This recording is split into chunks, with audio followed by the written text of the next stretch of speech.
الحمد لله نحمده ونستعينه ونستغفره ونؤمن به ونتوكل عليه ونعوذ بالله من شرور أنفسنا ومن سيئات أعمالنا من يهده الله فلا مضل له ومن يضلله فلا هادي له ونشهد أن لا إله إلا الله وحده لا شريك له ونشهد أن سيدنا وسندنا ومولانا محمدا عبده ورسوله أما بعد أعوذ بالله من الشيطان الرجيم بسم الله الرحمن الرحيم ما كان محمد أبا أحد من رجالكم ولكن رسول الله وخاتم النبيين وكان الله بكل شيء عليما وقال النبي صلى الله تعالى عليه وسلم أنا بعثت معلما أو كما قال عليه الصلاة والسلام۔ میرے محترم بزرگوں اور عزیز بھائیوں، آج کا ہمارا یہ پروگرام ہمارے اور آپ کے آقا خلاصہ کائنات خاتم الانبیاء حضرت محمد صلی اللہ علیہ وسلم کی ذکر ولادت کے موقع پر ہے۔ آپ صلی اللہ علیہ وسلم کی ولادت اس سنسار کے لیے، اس جہان کے لیے سراپا خیر ہی خیر اور رحمت ہی رحمت ہے۔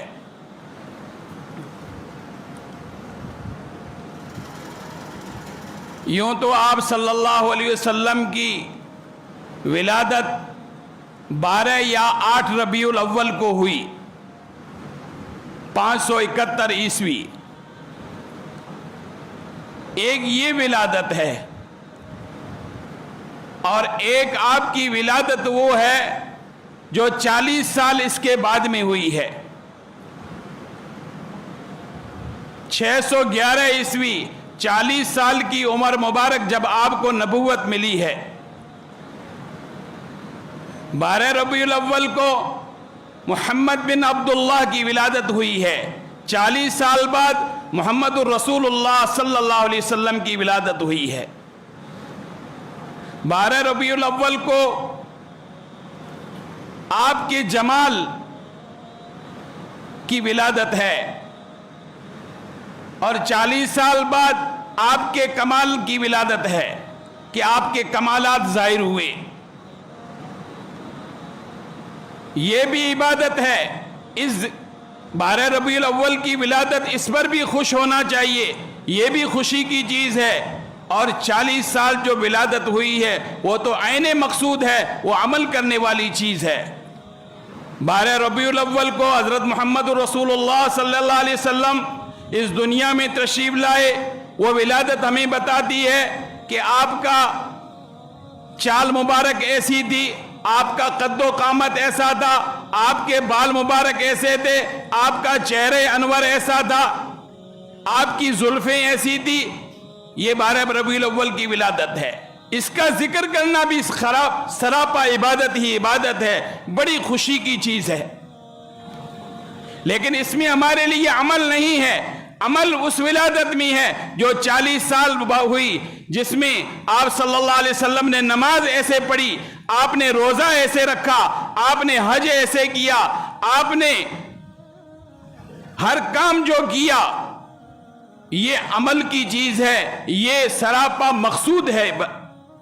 یہ ولادت سراپا مقصود ہے، اس پر عمل کرنا ہے۔ اگر ہم صرف آپ کے ذکر مبارک کو سن کر کے اس کے اوپر مٹھائیاں تقسیم کر کے خوش ہو جاتے ہیں، یہ بھی خوشی کی چیز ہے، لیکن عمل کا مرحلہ باقی ہے جو 40 سال کے بعد میں ولادت آپ کی ہوئی ہے۔ میرے بھائیوں، ہمارے اور آپ کے آقا حضرت محمد رسول اللہ صلی اللہ علیہ وسلم کا کیا مقام ہے آپ کا، آپ کو اللہ نے کن خوبیوں سے نوازا ہے، تو میں اپنی بات شروع کرنے سے پہلے سب سے پہلے یوں تو صحابہ کرام نے آپ صلی اللہ علیہ وسلم کو دیکھا، آپ کے حسن کو دیکھا، آپ کے جمال کو دیکھا، آپ کے کمالات کو دیکھا اور انہوں نے شہادت دی۔ ابو ہریرہ رضی اللہ تعالیٰ عنہ صحابی ہیں، جلیل القدر صحابی ہیں، اللہ کے نبی کی بہت سی حدیثیں ان سے روایتیں، وہ فرماتے ہیں کہ 14ویں چاند کی رات تھی، 14ویں کا چاند چمک رہا تھا اور ہم آپ صلی اللہ علیہ وسلم کی صحابہ ہم لوگ بیٹھے ہوئے تھے آپ کی مجلس میں، آپ کے چہرے انور بھی چمک رہا تھا۔ کبھی بھی 14ویں کے چاند کو دیکھتا ہوں، کبھی آپ کے چہرے انور کو دیکھتا ہوں، بالآخر میں نے یہ فیصلہ کیا کہ آپ صلی اللہ علیہ وسلم کے چہرے میں جو حسن ہے، جو آپ صلی اللہ علیہ وسلم کے جو چہرے مبارک میں جو نور ہے، وہ 14ویں کے چاند میں بھی نہیں ہے۔ یہ صحابہ نے یہ گواہی دی۔ اور پھر آگے آپ چلیے، ہم خود اللہ کے دربار میں حاضر ہوتے ہیں، اللہ کے قرآن سے پوچھتے ہیں، اللہ سے پوچھتے ہیں کہ اللہ ہمیں بتائیے ہمارا نبی کا کیا مقام ہے، ہمارے نبی کی کیا عظمت ہے، ہمارے نبی کی کیا خوبیاں ہیں۔ اللہ پاک اپنے قرآن میں خود فرماتے ہیں، ہم کو کہتے ہیں کہ یا ایھا الذین آمنوا صلوا علیہ وسلموا تسلیما، کہ ایمان والو تم نبی کے اوپر سلام پڑھو، تم آپ کے اوپر درود بھیجو۔ ایک جگہ فرماتے ہیں کہ درود سلام آپ کے اوپر، اللہ کہتے ہیں میں خود درود میرے نبی کے اوپر بھیجتا ہوں، اور میں کیا میرے فرشتے بھی جو ہیں یہ بھی آپ کے اوپر درود بھیجتے ہیں۔ آگے فرمایا کہ ایمان والو تم بھی نبی پاک صلی اللہ علیہ وسلم پر درود بھیجو، آپ پر سلام بھیجو۔